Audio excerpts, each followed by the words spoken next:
Have you ever wondered what it truly felt like to live in a village where a single whispered accusation could decide your fate? Welcome to Sleepless Mysteries, where the past hums softly beneath the surface of sleep, and the stories we share are told not to excite, but to ease you, to gently guide your thoughts into quiet waters. And before we begin, I'd like to ask, what time is it where you are right now? Is the sky dark and still, or just beginning to brighten with morning light? Whatever the hour, you're exactly where you need to be, and I'm glad you're here. Tonight, we turn softly toward one of the most whispered chapters in early American history, the Salem Witch Trials, but not the version told with thunder and fire. Instead, we'll drift slowly through the real lives of those who lived it, those who whispered, those who worried, those who watched as suspicion settled like frost over their quiet New England town. You'll hear the gentle creak of old wooden boards, the rustle of bonnets and cloaks, the soft hush of wind through bare trees, and in time, you'll begin to understand that what haunted Salem was not always what was seen, but what was feared. Let your thoughts settle like snow, let your breathing slow, and let's begin. Imagine waking not to an alarm clock or the distant hum of city life, but to the muffled crackle of an ember stirring gently in the hearth, the air cold and unmoving, your body curled tightly beneath coarse wool blankets that never quite keep out the chill. It is still early, perhaps not yet dawn, but in Salem Village in the year 1692, the day begins when the light first shifts behind the trees, and duty waits for no comfort. The room around you is small and dim, the walls made of thick timber beams darkened by years of smoke. A single window, covered in oiled parchment or rippled glass if the household is fortunate, lets in the faintest blue of morning. The ceiling is low. Wooden rafters stretch above you, from which bundles of herbs, lavender, rosemary, dried thyme, hang in quiet bunches, their scent faintly earthy, still lingering even in the cold. You hear the soft thump of footsteps above, perhaps your father or an older brother moving about in the loft, and from somewhere nearby, the muted clatter of a metal ladle striking the side of a pot. The household is stirring. Salem Village, located in what would later become the state of Massachusetts, is not large, nor is it bustling. It is a small Puritan settlement on the edge of a deep, vast forest, a place of sharp winters and thin soil, where survival is earned through unrelenting effort. Life here is governed by a strict rhythm, one that is both spiritual and seasonal. The Puritans believed in simplicity, in discipline, in the constant vigilance of the soul. Every part of the day was touched by faith. You rise slowly, stepping onto a floor of uneven wooden boards, cold against bare feet. Clothing is simple and coarse, linen shifts, woolen stockings, hand-sewn bodices, breeches, and caps. Nothing is dyed bright, nothing made for beauty. Each piece of clothing is a layer against the cold, a barrier against labor, and above all, a symbol of humility. There is no breakfast as we know it.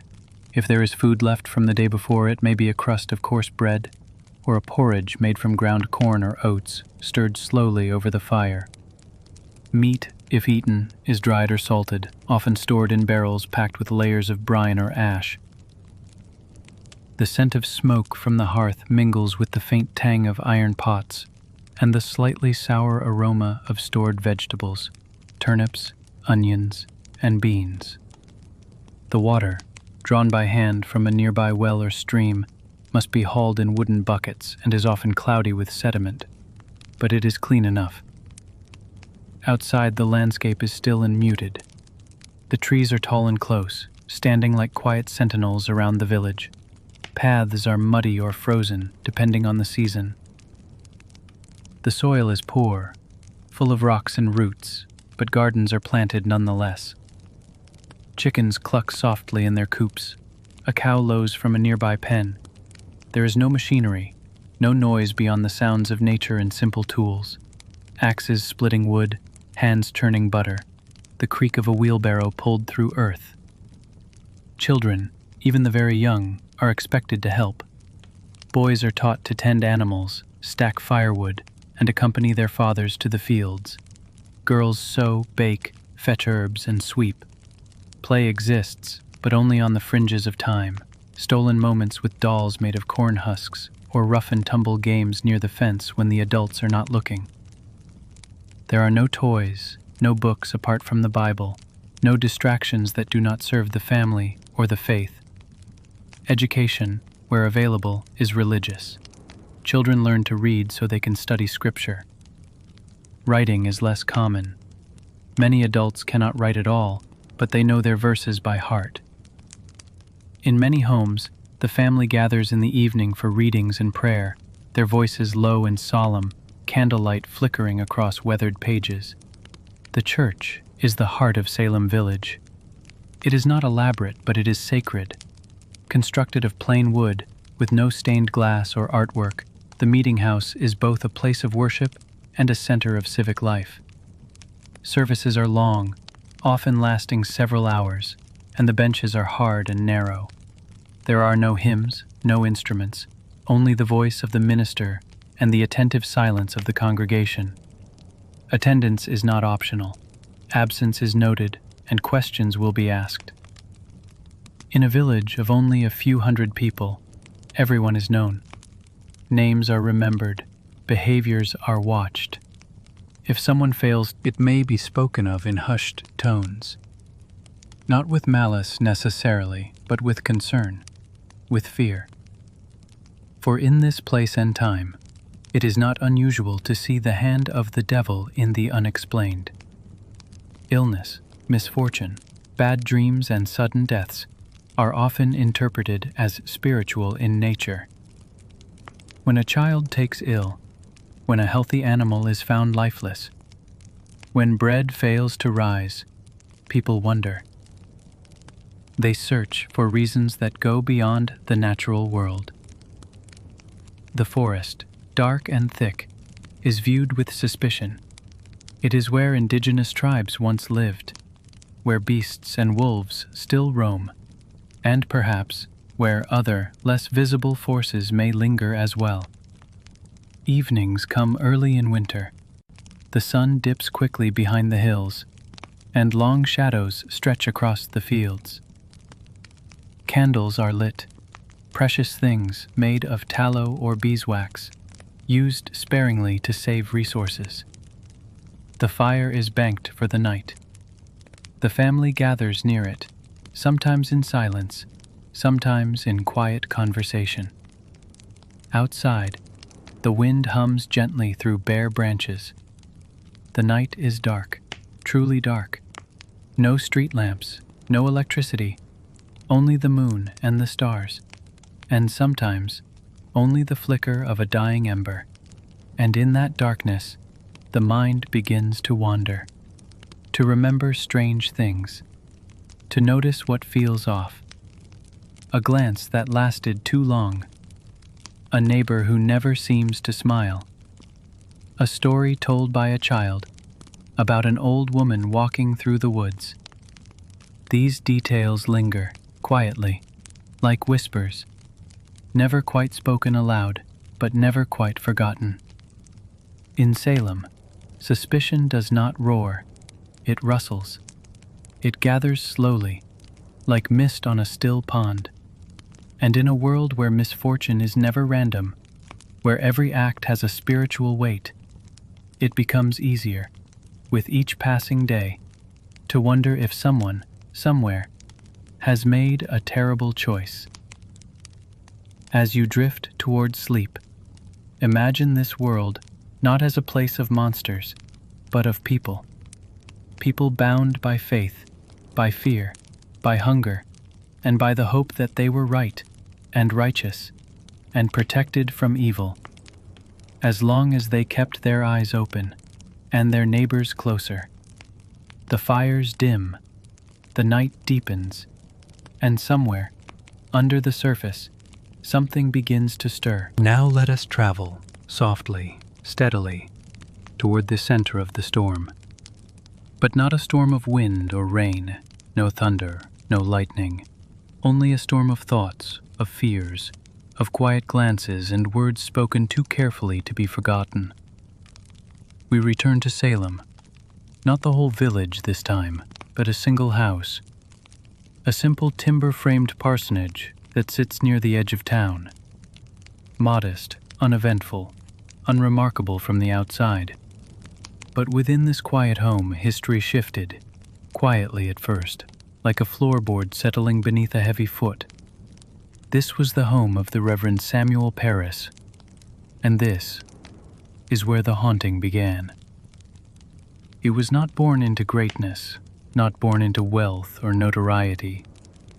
Samuel Parris was born in London in 1653 to a family with modest means and greater expectations.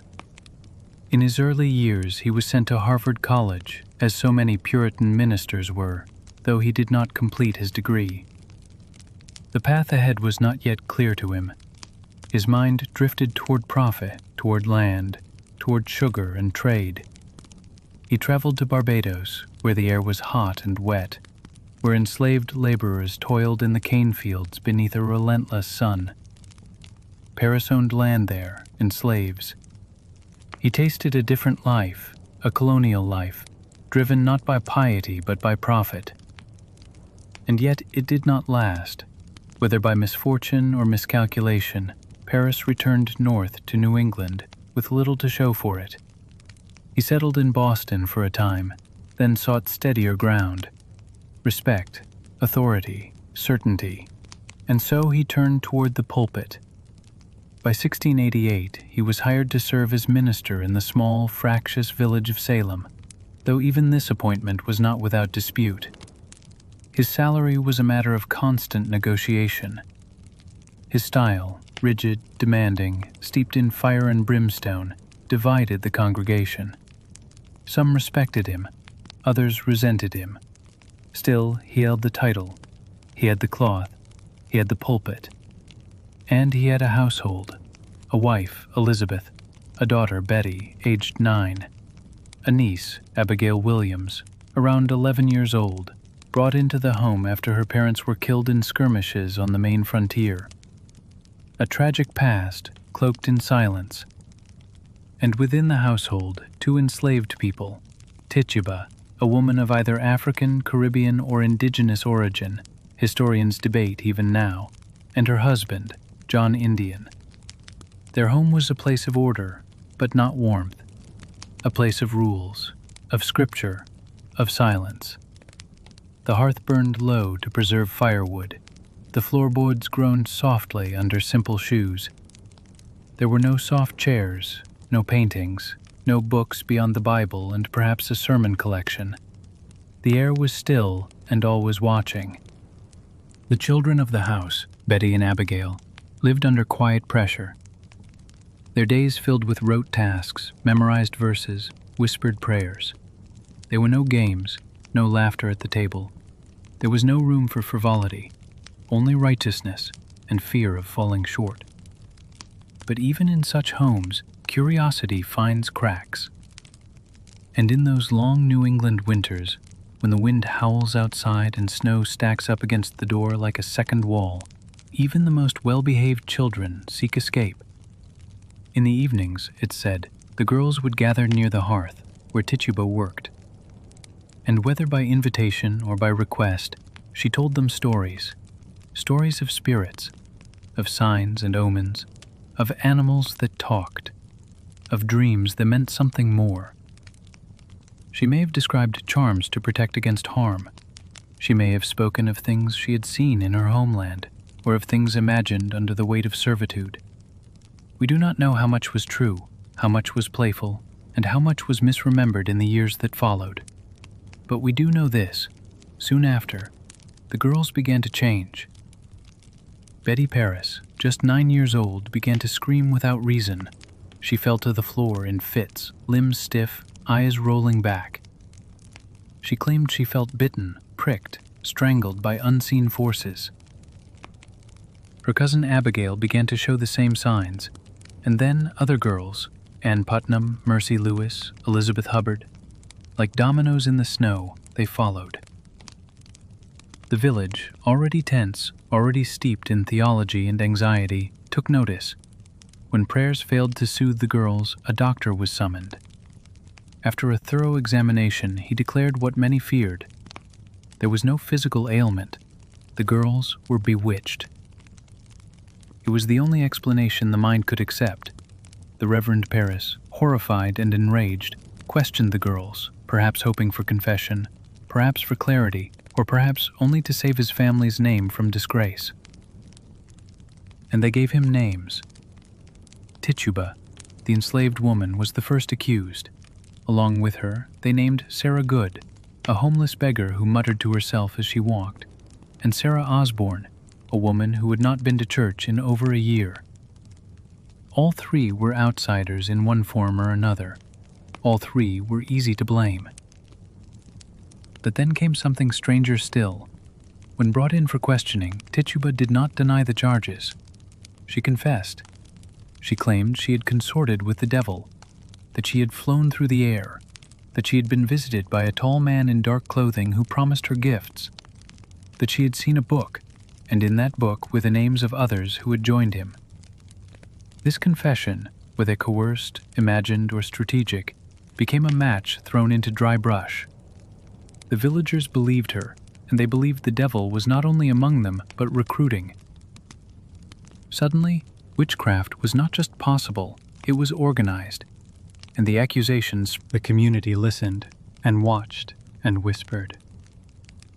Over the weeks that followed, more names were spoken, more arrests made. The jails filled, not with criminals, but with neighbors, midwives, grandmothers, servants, farmers, even a former minister. One accusation begot another. A child's fit led to a widow's hanging. A barking dog became a sign. A dream became a charge. And through it all, Reverend Paris remained fixed in place. He visited the accused. He wrote about their confessions. He encouraged the girls. He preached against mercy. His sermons, once filled with warnings, now brimmed with condemnations. He had, perhaps for the first time, found unity in his divided congregation, at a terrible cost. But behind his sharp words and public resolve, what did he feel? In the still of the night, with snow pressed against the shutters, did he wonder what he had started? Did he fear what he had unleashed? Or did he believe, as so many did, that evil must be rooted out, no matter the pain it caused? The truth remains as shadowed as the corners of that old parsonage, but the effects of what happened there would stretch far beyond Salem. By the time the trials ended, 20 people would be executed, hundreds more accused, dozens imprisoned. And though the initial spark began with a single household, the fire spread across counties and mines alike. Eventually, years later, Reverend Paris would be forced to leave his post. His reputation tarnished, his support eroded. The people who had once praised his sermons came to see his role in the hysteria as dangerous, perhaps even damning. He died in obscurity, a man of fire whose flame burned too hot. And yet, when we remember Salem, we often forget the quiet beginnings, the narrow hallways of a cold house, the flickering firelight, the frightened eyes of children, the stern face of a man trying, perhaps too hard, to hold control. The haunting of Salem did not begin with ghosts or witches. It began with people and silence, and the space between what is felt and what is feared. To understand what happened in Salem, we must first understand what was believed, not just what was taught in pulpits or printed in sermons, but what settled into the bones of daily life, what crept into dreams, what fluttered at the edge of the candlelight, what people feared, not with screams, but with silence. Because in 1692, the boundary between the visible and the invisible was not solid. It was thin, porous, like a worn curtain that moved with every breath. The Puritans lived in a world where the spiritual realm didn't sit above them, distant and unreachable. It was here, always, threaded into the soil, the sky, the sickness, the storm. And that meant the devil was here too, not far away, not in the pages of a storybook, but walking, quietly, unseen, through the very streets of Salem. The Puritans believed in divine providence. That is, every single event, no matter how small or devastating, was part of God's design. A miscarriage, a thunderclap, a burned loaf of bread, all of it meant something. It was either the Lord's warning or evidence of something darker moving through the village. This created a culture not only of faith, but of constant interpretation. People read signs everywhere. A cow that stopped producing milk, a child waking with night terrors, an animal behaving oddly, a stillbirth, a sudden frost in June. These weren't just natural events, they were signals. And if there was no obvious sin to explain the misfortune, the next step was to look outward. Someone must be responsible, because God didn't make mistakes, and if God didn't send it, then who did? The answer often was the devil and his servants, witches. The idea of witches did not begin in Salem. It came from Europe, where for centuries, tens of thousands, mostly women, were accused and executed. The idea crossed the Atlantic in sermons, folklore, and quiet warnings passed from mother to daughter. Witches, they believed, were real. They had made pacts with Satan. They could hurt others by simply thinking, or whispering, or dreaming. They could send specters, spirits in their image, to torment others while they slept, or while they prayed. They could steal the breath of babies, sour milk, rot grain, twist bones, and worst of all, they looked like anyone. They lived among you. They might smile kindly in the morning and curse your soul by night. Now imagine what it meant to live under that possibility, to believe that evil wasn't somewhere else, but right here, close, dressed like a neighbor, speaking like a friend. This made life in Salem not just cautious, but haunted, not by ghosts, but by possibility. And so, watching became holy. Suspicion became necessary. Let's walk through some of those suspicions.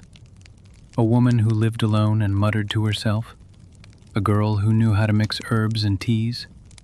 A boy who cried out in church and claimed to see animals that no one else could see. These were warning signs. Even dreams could become evidence. Dreams to the Puritans were not meaningless. They were not random. They were messages. If you dreamed of a black dog, or a man with hooves, or a woman flying above your bed, it was considered real. It was testimony. You could be summoned to court to describe what you had seen in your sleep. And if you dreamed someone had hurt you, even without touching you, that too might be enough. No one was safe from accusation, and no one was safe from dreaming. Imagine the weight of that. Imagine being afraid not just of your neighbors, but of your own mind. The devil was not flamboyant in their theology. He was subtle. He whispered. He tempted. He mimicked. He walked with a slow and certain patience. This is why spectral evidence was so potent. A girl could point across a courtroom and say, "Her spirit is pinching me now." And it didn't matter if the woman accused had never left her home. The courts often believed the devil had borrowed her image, her shadow, her soul. And how does one defend against that? If you denied it, they said the devil had taught you to lie. If you confessed, it proved the devil had touched you. And if you confessed and gave other names, the circle widened. That's how it spread. Not like fire, but like smoke. Invisible, invasive, lingering. Now let's step beyond the courtroom, into the homes and woods. The forest played a quiet role in Puritan psychology. It surrounded their villages, deep, ancient, and unknowable. The forest was where the indigenous people lived, whom the Puritans neither understood nor fully trusted. It was where wild animals howled and vanished. It was where maps ended. To the Puritans, the forest symbolized the spiritual unknown. The devil was believed to reside there. It was where witches went to meet him, to sign his book, to dance under the moon in secret covens. These ideas didn't come from thin air. They were recycled from centuries of European folklore, shaped by sermons and fear. To live near the woods was to live near temptation. To stray into the trees was to risk being seen or taken. Many of the accused in Salem were those who lived on the margins, not just socially, but literally.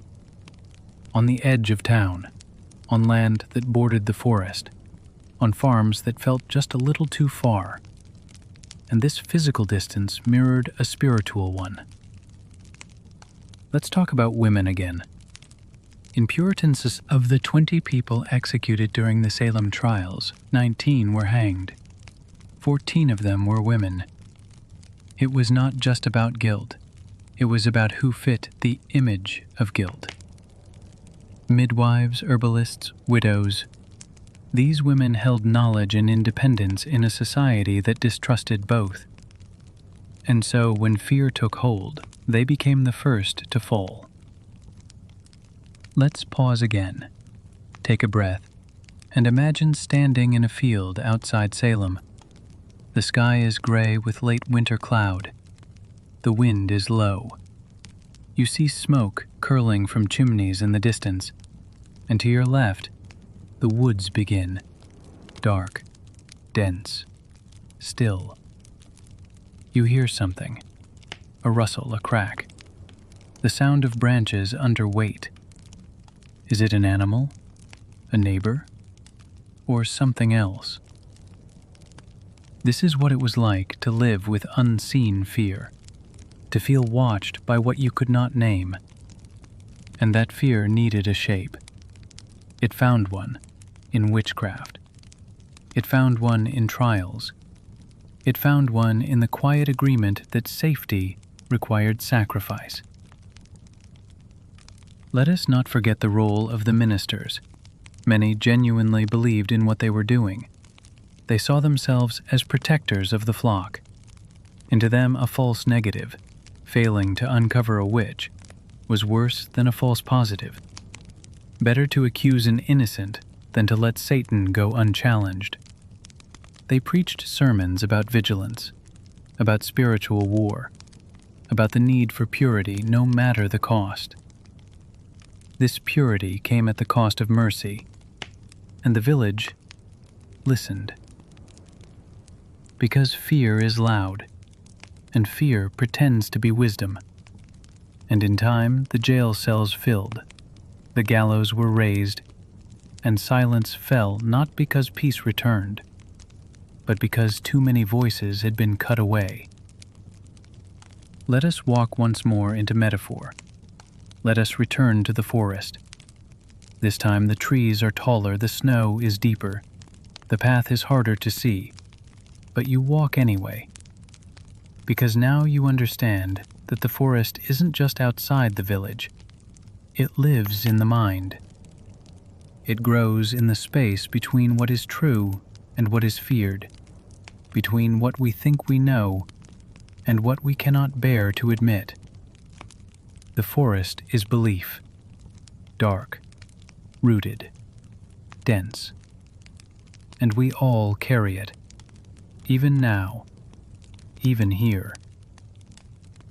This is the mystery of Salem, not whether witches were real, but how real the idea of them became. Real enough to kill, real enough to convince, real enough to haunt not with ghosts, but with the memory of what we're capable of believing. Let us step out of that forest now, Let us close this chapter. Not everyone in Salem was accused. Not everyone stood before a judge, trembling in homespun clothing, pleading innocence. Not everyone sat in jail, the air thick with cold, the straw damp beneath them, the future shrinking by the hour. No. Some watched. Some sat by warm hearths, hands folded gently, and listened as names were spoken. Some stood in church pews, listening as fire-tinged sermons warned of evil close at hand, and said nothing. Some helped the trials, some resisted, quietly, and some simply endured.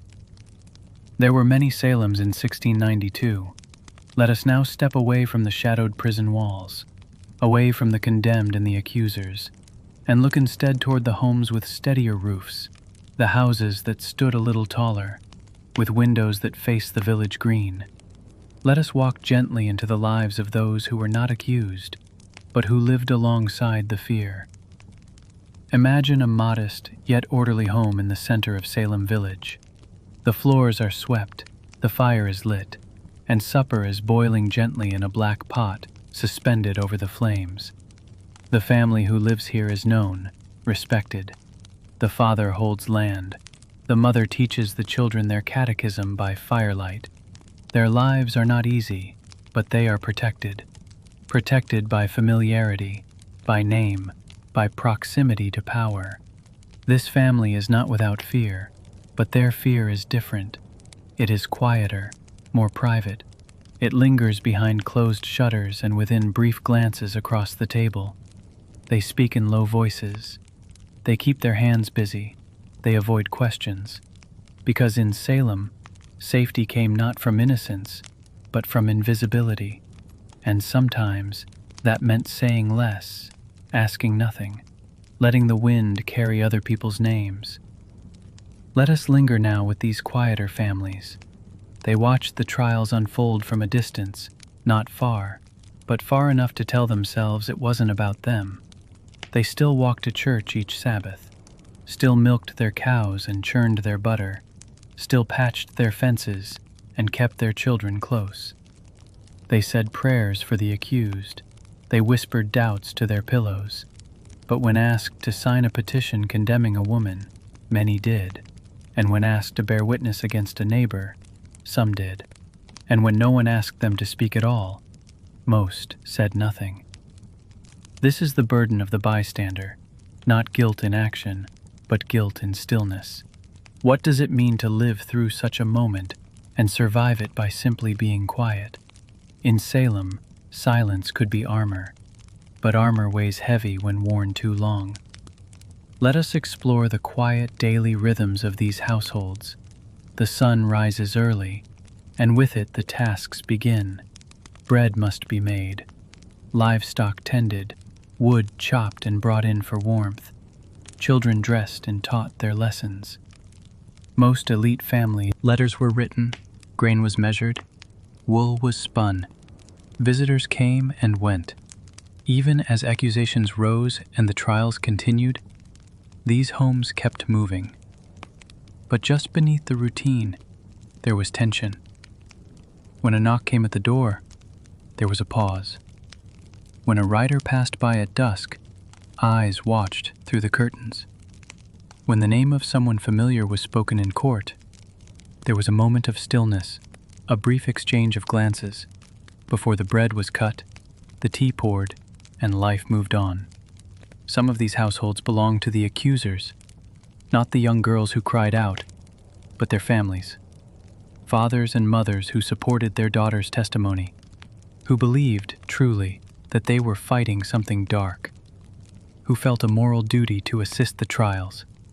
Others quietly disagreed, but offered no protest. They believed something was wrong, but they did not know how to stop it. Or perhaps they feared what would happen if they tried. Now imagine a merchant family. Their store is small but well stocked. They trade with surrounding villages. They sell candles, tools, nails, fabric, glass, spices. They have contacts in Boston. Their income depends on reputation. For them, neutrality is strategy. They nod when others speak. They don't contradict, but they don't join the chorus of accusation either. They donate goods when asked. They offer discounts to the magistrates. They keep their shop tidy and their opinions quiet. They survive, but at night, they wonder. They count the coins. They fold the cloth, and they think of the girl next door, 15 years old, who cried when her mother was taken. Let us now visit those who held real authority, the judges, the ministers, the landowners, whose decisions shaped the fates of others. These were men of education, men of doctrine, men who believed they were chosen to uphold God's justice on earth. They sat in long hearings, read depositions by candlelight, rode from town to town dispensing wisdom and law. Their words were law, and many believed they were righteous. But belief does not prevent blindness. Some genuinely thought they were defending the community from evil. Others acted out of fear, or ambition, or the momentum of events too large to stop. And some, perhaps, felt unease, but did not speak it. One of the most powerful ministers, Reverend Cotton Mather, advised caution in using spectral evidence. Yet even he did not demand the trial cease. And Judge Samuel Sewell, one of the most prominent men in the colony, signed many death warrants, only to later stand before his congregation and publicly confess sorrow for his role. But that confession came 5 years later. By then, the gallows were empty, and the silence had already settled. Let us return now to the church, the moral and social center of village. From the pulpit came the message that fear could be holy. And so, when young girls cried out and pointed, the community saw prophecy fulfilled. Let's imagine the scene. The church is cold, even in spring. Stone floors, wooden benches, the windows clouded with the breath of bodies huddled close. A minister stands in black robes, his voice echoing across the room as he reads from Revelation. The people sit in rows, heads bowed. Some nod, others frown. Children fidget in silence. Outside, the wind stirs dust on the road. The jail is not far. Neither is Gallows Hill.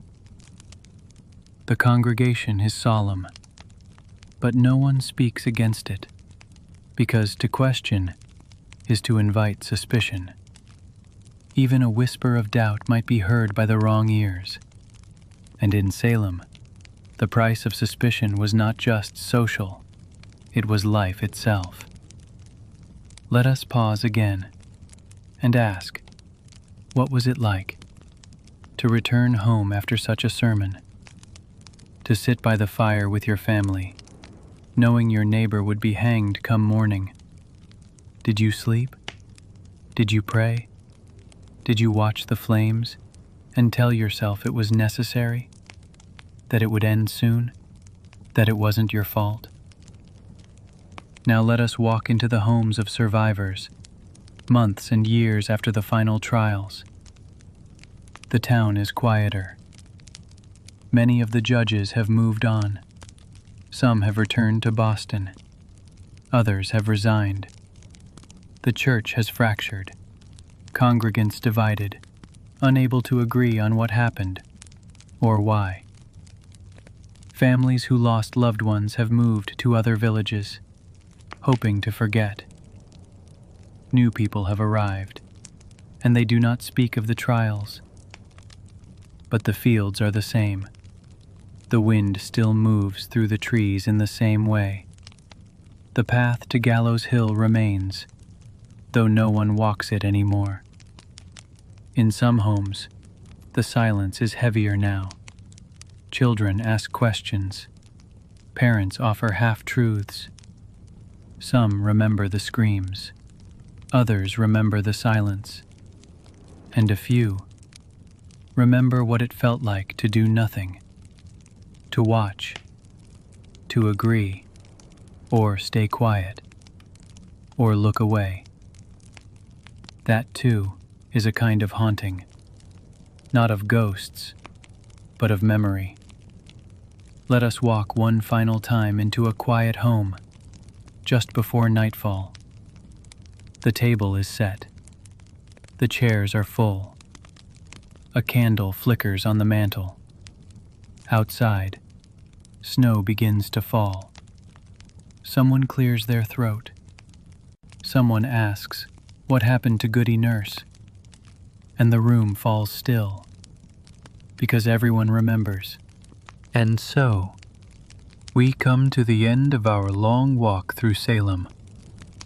A walk through dim, candlelit homes, through crowded courtrooms and silent forests, past gallows and gardens, and shutters closed against the wind. We've stepped through the rhythm of their days and into the shadows of their fears.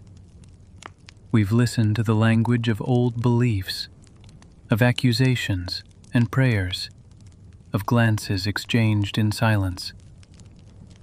We've heard the names, the ones who cried out, the ones who listened, and the ones who disappeared quietly into history's long forgotten corners. And now, all of that rests behind us. The cobbled streets have quieted. The courtroom benches are empty. The sky above Salem is dark, soft, still, just as it once was on those heavy summer nights in 1692, when fear moved through the village like smoke. But here, now, there is no need for fear. You are far from that place, far from the creak of wooden gallows, far from the hush of uneasy pews, far from the unease that once curled like fog through narrow village lanes. Instead, you are safe. The past cannot reach you. The voices have faded, and history, while never gone, can now settle like dust, soft and undisturbed, upon the pages we have turned together. So as your eyes grow heavy, as the room around you dims, let the tension of those long ago days slip gently from your shoulders. You do not live in a world where silence is dangerous. You are free to rest, to forget, to simply breathe. Let your thoughts drift now, slowly, steadily, like leaves floating across a calm river. Let them carry you somewhere quiet, somewhere far from courtrooms and candle smoke, somewhere warm, somewhere still. Thank you for walking with us tonight, and may your sleep be deep and your dreams gentle. Good night.